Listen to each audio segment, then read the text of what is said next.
লোকসভা ভোটে রাজ্যের দুটি আসনের একটিতে সম্পন্ন হল ভোট।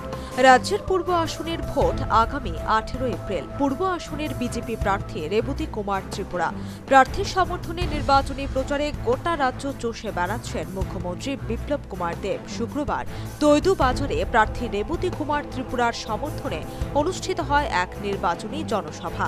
সভায় প্রধান বক্তা হিসেবে উপস্থিত ছিলেন মুখ্যমন্ত্রী বিপ্লব কুমার দেব। বক্তব্য রাখতে গিয়ে মুখ্যমন্ত্রী বলেন, মোদী সরকার জনগণের স্বার্থে কাজ করেছে, বিশ্বের দরবারে দেশের সম্মান বৃদ্ধি করেছে, কিন্তু ইউপিএ সরকার জনগণের স্বার্থে কখনোই কাজ করেনি। তৎকালীন ইউপিএ সভাপতি সোনিয়া গান্ধীও তার পরিবারের স্বার্থে কাজ করাই ছিল ইউপিএ সরকারের মূল উদ্দেশ্য। তিনি বলেন, তৎকালীন সময়ে কি পেয়েছিল ভারতবর্ষ? শুধু কোটি কোটি টাকার ঘোটালা।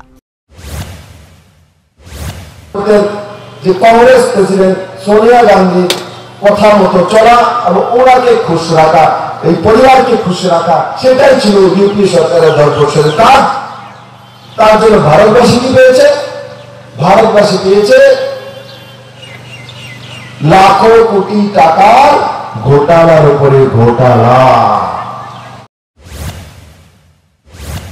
মুখ্যমন্ত্রী বলেন, সেই ঘোটালার হাত থেকে দেশকে প্রায় মুক্তি দিয়েছে মোদী সরকার। অতএব দেশবাসী দেশের সুরক্ষার স্বার্থে পুনরায় প্রধানমন্ত্রী হিসেবে নরেন্দ্র মোদীকে চায়। তিনি আশাবাদী রাজ্যের দুটি আসনের বিজেপি প্রার্থীরা বিপুল ভোটে বিজয়ী হবে। Bureau report, news vanguard.